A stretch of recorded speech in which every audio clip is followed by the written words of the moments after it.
नमस्कार, मी आशय. एमसीएन न्यूजच्या विशेष व्हिडिओ दिवाळी अंकामध्ये तुमचं स्वागत. मराठवाडा काल, आज आणि उद्या या विशेष व्हिडिओ अंकात आपण मराठवाड्यातील अनेक मान्यवरांना एमसीएन न्यूजवर आमंत्रित करत असतो आणि दिवाळीच्या निमित्ताने वेगवेगळ्या विषयांचा उहापोह घेण्याचा प्रयत्न करत असतो. यामध्ये आपण अर्थ असेल किंवा मग राजकारण असेल, समाजकारण असेल, साहित्य असेल, या विषयातील अनेक मान्यवरांशी संवाद साधला. आज आपल्यासोबत अर्थविषयक क्षेत्रात आपलं नाव असलेले डॉक्टर DS काटे सर आपल्यासोबत आहेत. त्यांची ओळख सांगायची झाली तर सगळ्यात पहिल्यांदा ते एक यशस्वी व्यावसायिक आहेत, त्याचबरोबर ते अभियंते देखील आहेत आणि अर्थविषयक क्षेत्रामध्ये त्यांचं लेखनही आहे. त्यांनी 4 पुस्तकं या विषयात लिहिलेली आहेत. त्यामुळे एक अर्थविषयक क्षेत्रातले मराठवाड्यातील लेखक म्हणून सुद्धा ते बऱ्याच जणांना माहिती आहेत. आणि खरं तर सर, एमसीएन न्यूजमध्ये तुमचं सगळ्यात पहिल्यांदा स्वागत आणि दिवाळीच्या सर तुम्हाला खूप शुभेच्छा आणि प्रेक्षकांना सुद्धा. आपल्याला सुद्धा शुभेच्छा. धन्यवाद सर. तर आपल्याला सर माहिती आहे की आता दिवाळी येते आणि दिवाळी म्हणलं की खर्च असतो, कपडे असतात, इतर खर्च असतात आणि मग अर्थविषयक गोष्टी ज्या येतात आणि मागील 2 वर्षामध्ये कोरोनाचा हा जो महामारीचा काळ आहे याच्यामध्ये आर्थिक परिस्थिती खूप बिघडलेली आहे आणि अशा वेळी आता असं झालंय की महागाईचा सुद्धा मार सामान्य नागरिकांना सहन करावा लागतोय. सर, पेट्रोल डिझेलचे भाव असतील किंवा इतर महागाई असेल ही गगनाला भिडलेली आहे आणि जेव्हा आम्ही सरकारकडे किंवा संस्थांकडे बघतो तेव्हा सामान्य माणूस म्हणून आम्हाला त्याची उत्तरं सापडत नाहीत की का ही महागाई सध्या आहे. तर तुम्ही सर या क्षेत्रातले तज्ज्ञ आहात, तुम्हाला काय वाटतं या महागाईची नेमकी कारणं काय आहेत? आपण जे म्हणालात की कोरोना नंतरची जी परिस्थिती आहे किंवा आता जी जनता जी महागाईने जी म्हणजे त्याच्यामध्ये चेपली जात आहे, तर आपल्याला एक सांगायचं आहे की अर्थस्य पुरुषद असो, प्रत्येक मनुष्यावर किंवा प्रत्येक प्राण्यावर असं म्हटलं तरी चालेल, विशेषतः मनुष्य प्राण्यावर, मनुष्याच्या जीवनावर सगळ्यात मोठा परिणाम करणारा जो घटक जो आहे तो जो सध्या अर्थ आहे. खुल्या बाजारीकरणानंतर, जागतिकीकरणानंतर, म्हणजे मी तर प्रत्येक वेळेस सांगतो की श्वासा एवढंच महत्त्व आज पैशाला आलेलं आहे. म्हणजे जेवढा जसा जगण्यासाठी जसा आपल्याला श्वासोच्छ्वास हवा असतो, श्वास हवा असतो, तसाच पैसा, अर्थ, चलन हे सुद्धा माणसाच्या जीवनामध्ये एक मोठा फॅक्टर होऊन आता पुढं आलेला आहे. आपण पेट्रोल डिझेलचं जो आता उदाहरण दिलंय, जे काही 100 पार करून दोन्ही दर गेलेले आहेत बरोबर. एका लिटर मागे. मला तर मला हे सांगायला आवडेल की सर स्वतः एका सरकारी पेट्रोलियम कंपनीचा म्हणजे त्यांचा पेट्रोल पंप आहे, सोप्या शब्दात सांगायचं झालं तर. त्यामुळे सरांचं म्हणणं प्रत्येकाने ऐकायलाच हवं. तर चाणक्याने म्हटलेलं आहे की सरकारने कर घ्यावा, कर निश्चित घ्यावा, पण तो कसा कर घ्यावा. ज्याप्रमाणे फुलामधनं मधमाशी जसा मध अचूकपणे किंवा मध घटक अचूकपणे शोधते आणि त्या फुलाला सुद्धा त्रास होत नाही. तात्पर्य काय का ते फूल जीवित राहतं, इकडं मधही मिळतो. त्या प्रकारे सरकारने किंवा राजाने ती कर पद्धती अवलंबावी. नेमकीच जे आता जे झालेलं आहे तर ते उलट झालेलं आहे. फुलं म्हणजे ही जनता आहे आणि त्या जनतेचं ते पूर्ण ऱ्हास करून जास्तीत जास्त कर कसा ओरबाडता येईल हे सरकारचं धोरण आहे. बरोबर. आणि तुम्हाला सांगायला मला जरा खंत वाटते की घेऊन टॅक्स घ्यावा, किती कर किती घ्यावा, याला कुठल्या याच्यामध्ये एक मर्यादा असते. कारण का सरकारचं धोरण असं असतं, असं असायला हवं की सरकारी तिजोरीमध्येही कर यायला पाहिजे आणि त्याचा इम्पॅक्ट जो आहे तो सामान्य लोकांवर नाही पडायला पाहिजे. पण हा अप्रत्यक्ष कर जे आहे तसा विचार जर केला तर ₹100 मध्ये म्हणजे 100 रुपयाच्या इंधनामध्ये 65 रुपये सरकार, राज्य सरकार, कर, उपकर हे सगळे लावलेले जातात. म्हणजे 35 रुपयाला जे पेट्रोल मिळायला पाहिजे ते सरकार 65 रुपये त्यांचे लावून 100 रुपयाला आपल्याच्या इंधन ज्यांची जी टाकीमध्ये तुमचं इंधन येतं. एवढ्या मोठ्या प्रमाणात ही कर वाढ आहे. आणि यामुळे तुम्हाला मी आत्ताच सांगितलंय, कुठलाही कामगार असो, शेतकरी असो, कुठलाही वर्ग असो, आज दळणवळणाशिवाय त्याला घराच्या बाहेर पडल्याशिवाय गत्यंतर नाही. आणि घराच्या बाहेर पडल्यानंतर पहिलं काय जे लागत असेल तर पहिलं चलन काय लागत असेल तर फक्त पैसा. खिशातनं पैसा काढायचा, गाडीमध्ये पेट्रोल टाकायचं, डिझेल टाकायचं, तरच तो घराबाहेर कुठलंही कार्य करायला बाहेर पडतो. दळणवळणाच्या याच्यामुळे. म्हणजे मला सांगायचं तात्पर्य असं आहे की अडाणीने जरी 1 लिटर पेट्रोल घेतलं आणि गरिबांनी जरी 1 लिटर पेट्रोल घेतलं तर दोघालाही सारखाच कर त्यातून द्यावा लागतो. तो मोठे उद्योगपती, मोठे पैशावाले, सधन व्यक्ती हा कर जो आहे तर हा सोसू शकतात, भरू शकतात, पण सामान्य जनतेचे काय याची मलाही खंत वाटते. खरे. आणि याच्यामधनं सामान्य जनता भरडली जाते. आणि इंधन म्हणजेच इंधन ऊर्जा आणि देशाची प्रगती, देशाचा विकास, महागाई याचं हे संलग्न चक्र आज सध्या आपल्या भारताबरोबर सगळ्या जगामध्ये निर्माण आहे. पण भारतामध्ये टॅक्स जास्त असल्यामुळं या इंधनावर त्याच्या किमती नेमच वाढलेल्या आहेत. त्याच्यामुळे ही जनता भरडली जाते. आज महागाईचा आगडोम जे आहे तर हे इंधन हे जे आहे तर हे मुख्य कारण आहे. बरोबर.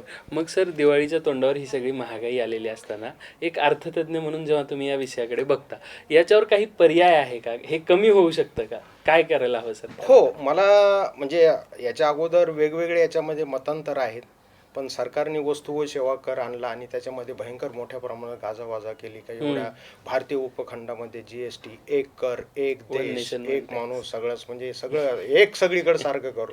पण तसं काही नाही हो. मेन बाकीच्या वस्तू तुम्ही GST लावला त्याच्यामध्ये जेवढी ट्रान्सपरन्सी नाही, जेवढी म्हणजे काय असं तरलता त्याच्यामध्ये वाटली नाही. आणि जर वाटली असती, जर हे इंधन कर किंवा इंधन जर त्याच्यामध्ये जर घेतलं असतं तर मला असंही वाटतं की वस्तू सेवा अंतर्गत हे इंधन कर घ्यावा, ज्यांनी जनतेचे लचके तोडायचे. सरकार उपकर वेगळे, राज्य सरकारचा वेगळा, सेंट्रल गव्हर्नमेंटचा वेगळा, अचानक येणारे कर वेगळे, असे सगळे पेट्रोल डिझेल याच्यावरच एकंदरीत बसलेला आहे तो.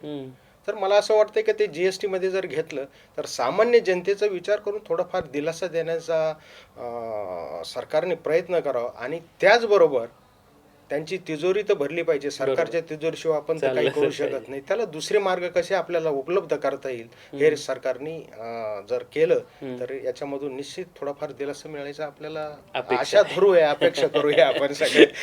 तर सर, भारतामध्ये एकूणच साक्षरतेचं प्रमाण आधीच कमी आहे आणि त्याच्यात आर्थिक साक्षरता हा एक वेगळाच विषय आहे. बरेच लोक पैसे वापरतात, पैसे कमवतात, पैसे खर्च देखील करतात, पण आर्थिक साक्षरता नेमकी कशाबरोबर खातात हेच लोकांना माहिती नाहीये. त्याचं महत्व काय?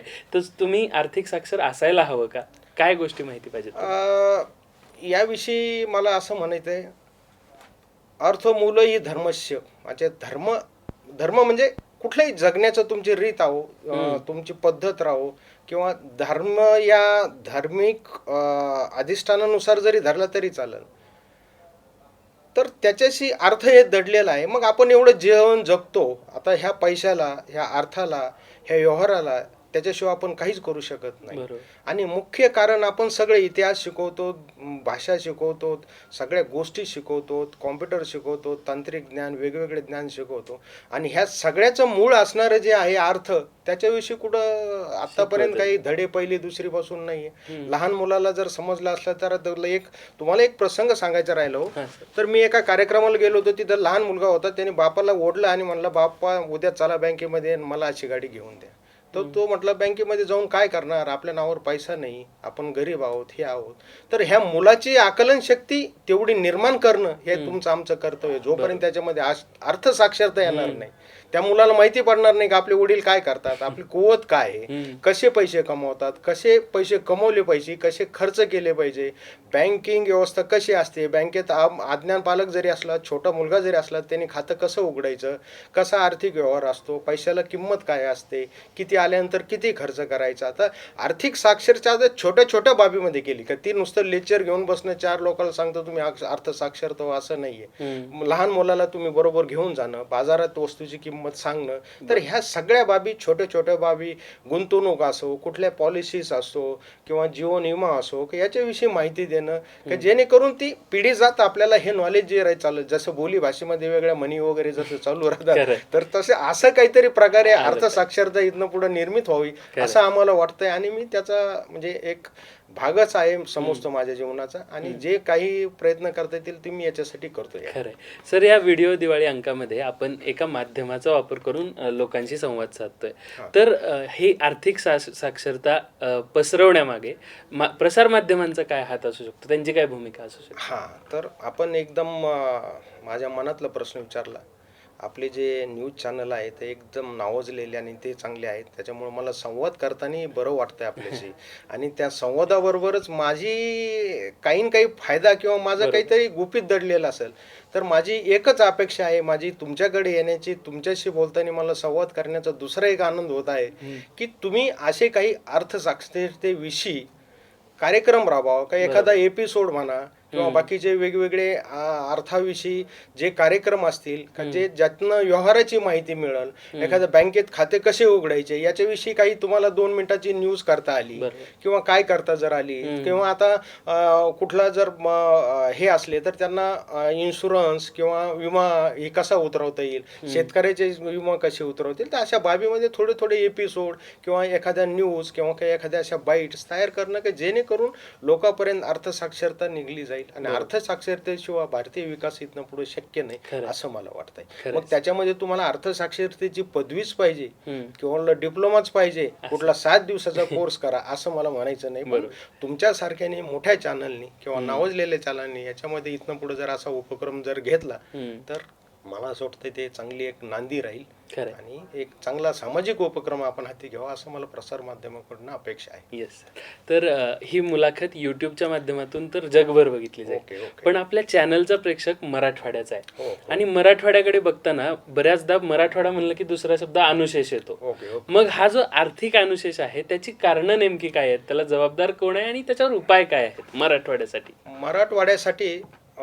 इथं याच्या अगोदर आपण इतिहास जर बघितला तर एक सुपीक जमीन, ज्याप्रमाणे संतांची भूमी, सगळ्यात जास्त महाराष्ट्रामधले संत जर जन्म जर घेतला असले तर मराठवाड्यातच आहेत असं मला म्हणायचं. तुम्ही संत ज्ञानेश्वर पहा, शिर्डीचे साईबाबा बघा, बाकी एकनाथ महाराज बघा आणि तुम्हाला सांगायचं सगळ्यात मोठं गुपित आपण मागासलेलं म्हणतो तर अनुशेष आहे, पण तशातला काही प्रकार नाही. शिवाजी महाराजांचे वंशज सुद्धा मराठवाड्यातलेच होते, वेरूळच्या मधले. म्हणजे एवढी सगळी जी भूमी असताना आपण का तर पुढे थोडीफार सगळ्याच विषयी मरगळ झाली. माझा मराठवाडा म्हणणारा एकही असा दायित्व देणारा व्यक्ती मला इथं दिसून आला नाही किंवा दिसून येत नाही असं माझं वैयक्तिक मत आहे. आणि असं करता करता पुढं की बाकीच्या महाराष्ट्रीयन प्रभावामध्ये की बँकिंग सेक्टर, अर्थपुरवठा जर झाला तर सध्या ह्या खुल्या जागतिकीकरणामध्ये तोच माणूस टिकल. आणि असं करता करता मराठवाडा हा बँकिंग व्यवस्थेपासून अर्थपुरवठ्यापासून मागं पडत पडत गेला. मग तो खाजगी सावकारकी जे आहेत तर त्यांच्या पाशामध्ये तो जखडत गेला आणि गुंतत गेला. आणि मला एक म्हणायचं आहे की ही बँकिंग अनुशेष म्हणजे जर पतपुरवठाच जर मिळाला नाही तर हे शेतकरी करतील काय, ह्या मराठवाड्यात होईल काय? नुसता तुम्ही एक्सप्रेस हायवे नेऊन आणि शेंद्रा 5 स्टार MIDC करून मराठवाड्यातले किती लोकांना जॉब मिळेल, किती मुलं तिथं येतील? मुख्य उद्देश काय आहे का मराठवाडा हा ग्रामीण भागामध्ये जास्त सामावलेला आहे आणि त्या ग्रामीण भागाच्या विकासासाठी, शेतीच्या विकासासाठी मी मध्ये अर्थमंत्र्याला याच्याविषयी लिहिलंय आणि मागणी केलेली आहे की मराठवाड्यामध्ये बँकिंग अनुशेष तुम्ही जो आहे तर तो काढून टाका. जोपर्यंत अर्थपुरवठा होत नाही, मराठवाड्याची पत वाढत नाही, तोपर्यंत मागासलेलापणा किंवा अनुशेष जो आहे तर हा निघून जात नाही असं माझं स्पष्ट मत आहे. आणि दुसरी सगळ्यात महत्वाची गोष्ट आपल्याला सांगायची की इथं मराठवाड्याच्या जनतेची पैशाची लूट करणारे प्रमाण सुद्धा जास्त आहे. मध्ये कुठल्या खाजगी संस्था वगैरे आल्या होत्या, काय नाव KBC वगैरे, काय लाखो लोकांचे पैसे हे करून घेतले होते. जिथं गरिबी आहे तिथंच अशा स्कीम चालतात, जिथं अनुशेष आहे तिथंच अशा स्कीम चालतात. म्हणजे यांना सरकारी नियमाने येणारा पतपुरवठा, व्याज देणार कर्ज पुरवठा किंवा चलन उपलब्धता न झाल्यामुळं एक दुसरे प्रकारे हे असे बळी पडतात. खरं. तर इथनं पुढं बँकिंग व्यवस्था जोपर्यंत मराठवाड्याची सक्षम होत नाही तोपर्यंत सधन चांगला शाश्वत विकास मला तरी वाटत नाही असं वाटतं मराठवाड्याच्या बाबतीत. खरं तर आता आपण सर अशी अपेक्षा करूया की केंद्रीय अर्थराज्यमंत्री आपल्या औरंगाबादचेच आहेत, तर इथून पुढे हा अनुशेष भरला जाईल अशी अपेक्षा करायला काही हरकत नाहीये. सर, मला तरुणांच्या बाबतीत एक प्रश्न विचारायचा आहे. सध्या अलीकडं EMI वर वस्तू घेणं किंवा कर्ज चांगलं असतं, कर्ज घेतलंच पाहिजे, खरं तर उद्योजकांच्या बाबतीत ते असेलही, पण एखाद्या नोकरदाराने त्या EMI चा हा जो सगळा गुंता आहे तो सामान्य माणसाने किंवा तरुणांनी कसा सोडवा? तर आपण हा एक चांगला प्रश्न विचारलाय. आमच्या काळात त्या हे दिवाबत्त्या किंवा त्या रॉकेलवर चिमण्या वगैरे राहायच्या, तर त्याला तो कीटक असा झडप मारायचा म्हणतात, म्हणजे तो विझून टाकायचा आणि नंतर सुसाईड करायचा. तशातलं प्रकार सध्या हे तरुण राबवतात. मला 90,000चा मोबाईल घ्यायचा आहे, 90,000चा मोबाईल घेतला, पुढं काय होईल, EMI किती भरायचा, काय भरायचा, ते आणण्यासाठी आपल्याला सोर्स काय आहे, उपलब्धी काय आहे, हे पैसे मी कसे फेडू शकेल. मग तुम्ही त्या 90,000चा मोबाईल घेतला, अजून काही घेतलं, 2-3 लाखासाठी तुमचं सगळं तरुणाई त्याच्यावर वाया घालतो. पूर्ण तरुणाई किंवा आलेली कमाई सगळी फक्त ती व्याजामध्ये देते. व्याजाने देऊन हे खाजगी कंपन्या वगैरे हे जे असतात, बँकेचे रेट ऑफ इंटरेस्ट कमी असतात, पण हे बाकीचे एक गब्बर होत चालले. म्हणजे मला तुम्ही जो अर्थसाक्षरतेचा भाग आहे, तरुणांनी मला एक सांगायचं आहे की आज जर देशाची परिस्थिती जर बघितली तर पतपुरवठा करण्याची क्षमता सुद्धा जास्त आहे. फक्त आपण त्या चॅनलनी त्या मार्गाने जायला पाहिजे. तर जेव्हा तुम्ही तुमच्याकडे 2,000 5,000 येतील तर बँकेमध्ये खातं उघडा, पतसंस्थेमध्ये खातं उघडा, तिथं पत निर्मित करा, 2-4 हजारापासून हे करा. तिथले बँक मॅनेजर असतील, अधिकारी घ्या, त्यांचा विश्वास संपादन करा, एखादी विश्वासार्हता करून चांगला एखादा प्रोजेक्ट दाखल करा. त्याच्यापासून जर काही आपल्याला करता येत नसलं तर दुसऱ्याचा सल्ला घ्या. गव्हर्नमेंटचे सुद्धा बरेचसे प्रशिक्षण केंद्र आहेत, तिथं जा आणि याच्यामध्ये 5-10 हजार रुपये खर्च करा. तुमची पत निर्माण होईल, कुठल्या ना कुठल्या व्यवसायाला कर्ज मिळेल. आणि अशा तुमच्या आवश्यकतेपुरतं खर्च करा, पण मोठ्या आमिषाने. आणि दुसरी गोष्ट काय आहे की आपण जे वाचतो बघतो, सक्सेस स्टोरी वगैरे मुलं वाचायला गेले तरुण तर फक्त शेवटचा पॅरेग्राफ वाचतात, पहिले त्यांनी काय स्ट्रगल केलं ते वाचत नाही. ते अशी ही परिस्थिती आहे.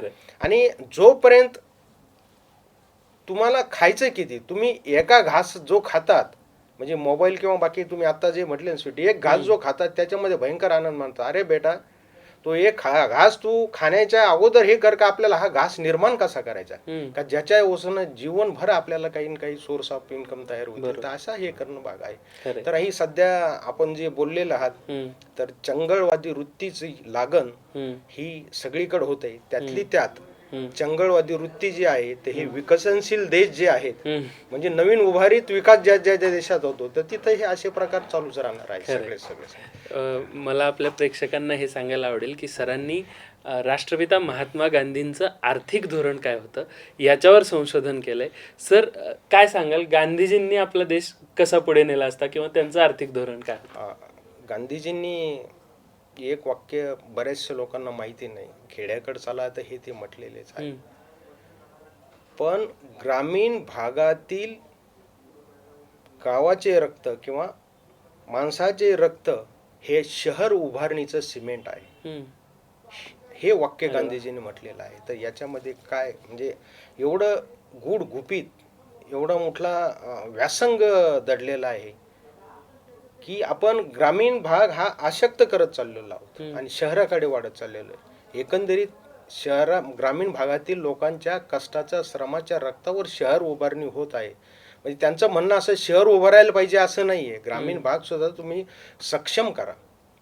आणि यासाठी गांधीजींनी पूर्ण भारतभर सर्वे केले आणि सर्वे करताना माणूस स्वतःच्या पायावर स्वयंभू कसा उभा राहील याचा विचार केला. तुम्हाला सांगायला आनंद होईल, बऱ्याच लोकांना अजून माहिती नाही, महात्मा गांधीजींनी तेव्हा सेवाश्रमाची वगैरे स्थापना केली होती, मोठमोठे आश्रम केले होते. आणि ते आश्रम जे होते तर त्यावेळेचे स्किल डेव्हलपमेंट, आत्ताच्या स्टँडअप इंडिया, गोल गोल इंडिया, काय ज्या वेगवेगळ्या स्कीम्स येतात, स्टार्टअप इंडिया, तर त्याच त्यांनी त्या अगोदर केलेले होते. हे फक्त नवीन गोंडसपणे नाव देतात, पण तुम्ही श्रम करा. मी बसून जर खाल्लं तर ते पाप आहे असे ते मानत. श्रम करा म्हणजे श्रमाने तुम्ही काहीतरी वस्तू निर्मित करा, कष्ट करा, 2 पैसे कमा आणि तुम्ही तुमच्या पैशामध्ये कमा. आणि ते जर आपण जर श्रम न करता कुठं जर खाल्लं तर ते पाप मानलं. खरं. आणि सगळ्यात मोठी गोष्ट, गांधीजींनी जेवढे आंदोलन उभा केले, जेवढं हे केलं, तर अर्थाचा त्यांना भयंकर मोठा पाठिंबा होता. ते उद्योगपतींना असा सल्ला देत होते की तुम्ही उद्योगाचे, एका व्यवसायाचे तुम्ही मालक आहात असं समजू नका. तुम्ही एक ईश्वराने पाठवलेले विश्वस्त आहात. आणि त्याचबरोबर त्यांनी असं सांगितले की तुमची श्रीमंती कोणाला हिरवून घेऊ नका, पण तुमची दानशूरता वाढा. मग हेच वाक्य बाकीच्या सगळ्या उद्योगपतीला लागलं. जसे बजाज असतील, पोद्दार असतील, बरेचसे असे मोठे मोठे उद्योगपती महात्मा गांधी बरोबर होते. आणि ते सढळ हाताने महात्मा गांधीजीच्या ह्या अर्थाच्या कार्यक्रमाविषयी किंवा सेवा आश्रमाविषयी किंवा आंदोलनाविषयी ते मोठी रक्कम त्यांना द्यायची. त्याच्यामुळे सुद्धा गांधीजीची ही चळवळ जी आहे तर ती जीवित राहिली. तर ह्या अशा गोष्टी आतापर्यंत जनतेप्रमाणे आलेल्या नाही. अहिंसावादी, भारताचे महापिता, ह्या सगळ्या गोष्टी मान्य आहेत. पण खऱ्या ज्या त्यांच्या ज्या भारत स्वातंत्र्यानंतर असेल कसा, घडेल कसा, तर याचं त्यांनी विस्तृत वर्णन आणि लिखाण सगळं त्यांनी त्यावेळेस केलेलं आहे. तर हे जे आहे तर महात्मा गांधीच्या आर्थिक संकल्पना याविषयी मी आंतरराष्ट्रीय स्तरावर बरेचसे प्रबंध असे सादर केलेले आहेत. आणि त्याला भरभरून मला बरेच असे पारितोषिक म्हणा किंवा सन्मान मिळालेला आहे. तर सर, आपण भारतात राहतो. भारत हा कृषीप्रधान देश आहे. आपल्याकडे विशेषतः महाराष्ट्रात तर उत्तम शेती, मध्यम नोकरी आणि कनिष्ठ व्यापार समजला जातो. पण आता हळूहळू तरुणांना उद्योजक व्हायचंय. तर तुम्ही ज्यांना नवीन उद्योग करायचा आहे त्यांना उद्योग करणं का महत्वाचं आहे? बिझनेसमॅन होणं, तुम्ही सुद्धा एक यशस्वी व्यावसायिक आहात, तर ते का महत्वाचं आहे, काय सांगाल? आपण जो हा प्रश्न सध्या जो केलेला आहे तो एकदम योग्य आहे. तुम्हाला सांगायचं हे, मला एक सांगायचं, जेव्हा भारत स्वातंत्र्य झाला होता तेव्हा शेतीचा GDP मध्ये म्हणजे राष्ट्रीय उत्पन्नामध्ये हिस्सा जवळजवळ 50 ते 60% पर्यंत होता. आज तो 20% पर्यंत आले. बरोबर. आणि सेवा क्षेत्राचा तो 20 पर्यंत होता, आज तो 55-56 पर्यंत गेलेला आहे. म्हणजे जागतिकीकरणानंतर हे प्रत्येक वेळेस मी बोलतोय का खुला आर्थिक बाजारपेठेनंतर तुमचं गाव ही बाजारपेठ नाही, राज्य ही बाजारपेठ नाही, देश ही बाजारपेठ नाही, पूर्ण जग हे बाजारपेठ आहे. ही आर्थिक संकल्पना आहे. आज तुम्ही बाहेरच्या देशाने निर्मित केलेले चिप्स जे आहेत तर ते तुमच्या खेडेगावामध्ये येतात. तर एवढा मोठी म्हणजे ही बाजारपेठ आता खुली आहे. तर मला तरुणांना हेच सांगायचंय की तुम्ही व्यवसायामध्ये उतरा. शेतीचा दिवसेंदिवस GDP कमी होत चाललेला आहे हे जरी मान्य असलं तर शेतीपूरक व्यवसाय, शेती उत्पादित मालातून काही पूरक व्यवसाय करतील का हे सुद्धा आहे. आणि आपण प्रत्येक वेळेस महाराष्ट्रीयन तरुण वगैरे सगळं गाव जिल्हा वगैरे हे सोडण्यासाठी धजवत नाही, पण तसं नाहीये. जग बदललंय. जग हे आर्थिक एक बाजारपेठ झालेला आहे. त्याच्यामुळे तुम्ही खुल्या पायाने, खुल्या मनाने, खुल्या दिलाने गावाच्या बाहेर पडा. जिकडं राहील तिकडं कामाची तयारी ठेवा. प्रामाणिकपणे, एक संघपणे कष्ट जर घेतले कुठल्याही क्षेत्रामध्ये, ह्या क्षेत्रामध्ये स्कोप नाही, त्या क्षेत्रामध्ये स्कोप नाही, अशातला काही प्रकार नाही. स्वतः जर त्याच्यामध्ये तल्लीन होऊन जर काम केलं तर कामाची संख्या, कामगारांची संख्या, अजून सुद्धा तुम्ही कुठं जर गेले तर कंपनीत ते म्हणतात प्रामाणिक माणसं मिळत नाही, हॉटेलवर माणसं मिळत नाही, प्रत्येक जागेवर आपल्याला माणसं मिळत नाही हीच ओरड आहे. आणि एकीकडे म्हणतात रोजगार मिळत नाही. आणि शिक्षण जे आहे तर हा तुम्ही काय BA झालं म्हणजे BAच हे व्हायला पाहिजे असं काही नाही. तो कॉम्प्युटर इंजिनियर जरी असला तर तो सिव्हिल इंजिनियर सुद्धा कॉम्प्युटर करू शकतो, कॉमर्सवाला सुद्धा चालतो. आता सेक्टर हे बेसिक झालेलं आहे. ती फक्त पायवाट आहे, तुम्ही चालायचं कसं, म्हणजे तुम्ही कोणत्या तणाने चालतात, धानाने चालतात, मनाने चालतात हे आपण ठरवायचं. हा, म्हणजे तुम्ही सेक्टर BCom झालं म्हणजे तुम्हाला नोकरी बँकेतच पाहिजे असं काही नाही. तुमची काम करण्याची तयारी पाहिजे.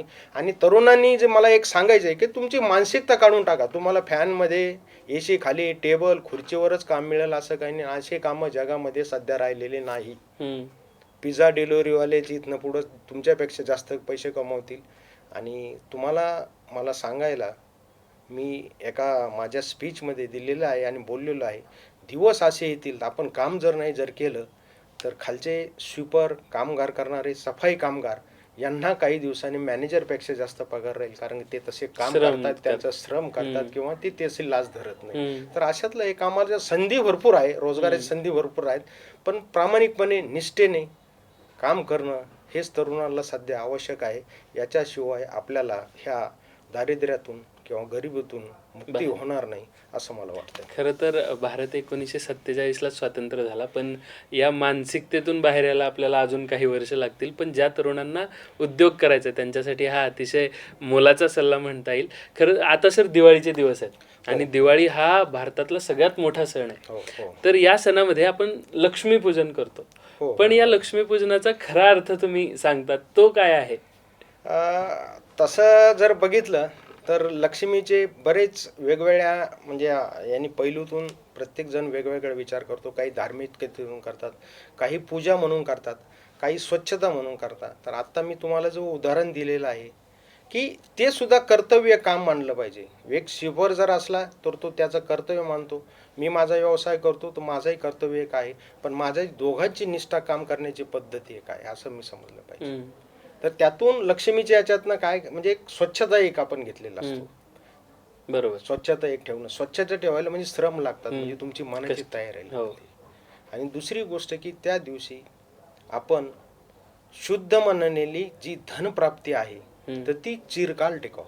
अच्छा.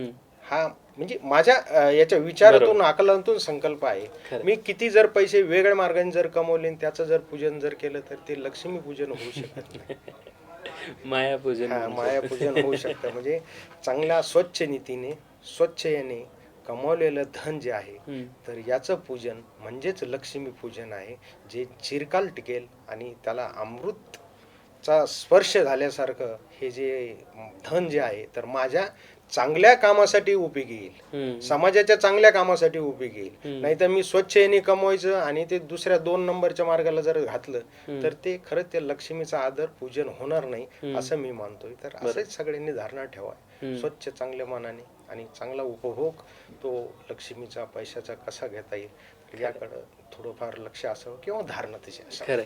सध्या सर जे वातावरण आपल्या देशात आहे, व्यापाऱ्यांबद्दल एक वेगळीच मानसिकता आपल्या देशामध्ये आहे, पण व्यापाऱ्यांनी चांगलं माणूस असणं किती महत्वाचं आहे हे सरांनी आपल्याला सांगितलं. सर तुम्ही काही पुस्तकांचं लेखन सुद्धा केलंय, तर ती पुस्तकं नेमकी कोणकोणती आहेत, आम्ही म्हणजे काय वाचलं पाहिजे त्याच्यातून, ती कुठे मिळतील आम्हाला? तसं आपण माझे अमेझॉनवर सुद्धा आहेत 2-3 बुक्स जे आहेत. तर पहिलं मी अर्थनीती, नंतर अर्थजागर, थर्ड जे आहे ते अर्थसंपदा आणि चौथं जे आहे ते अर्थनीती. असे 4 पुस्तकं आहेत माझे अमेझॉनवर आहेत. आणि तरुणाला विशेष सल्ला देणारी त्याच्यामध्ये वेगवेगळे आणि वेगळ्या वेगळ्या विषयावर आहेत. आपण समज अन्न वाचवा म्हणता येईल किंवा आपण व्यवसाय कसा करावा त्याच्याबद्दल माहिती आहे, अर्थसाक्षरतेविषयी माहिती आहे, राजकीय याच्यावर सुद्धा म्हणजे त्याच्यामध्ये बरेचसे असे हे आहेत. तर ते असे वेगवेगळ्या याच्याप्रमाणे जीवनात जगण्यास आणि शाश्वत विकासामध्ये जे जे आपल्याला विचार त्याच्यामधनं जे आहे तर त्या पुस्तकामध्ये सगळे याच्यामध्ये आहेत. अच्छा. तर सर खरं तर आता आपण मुलाखतीच्या उत्तरार्धाकडे येतोय.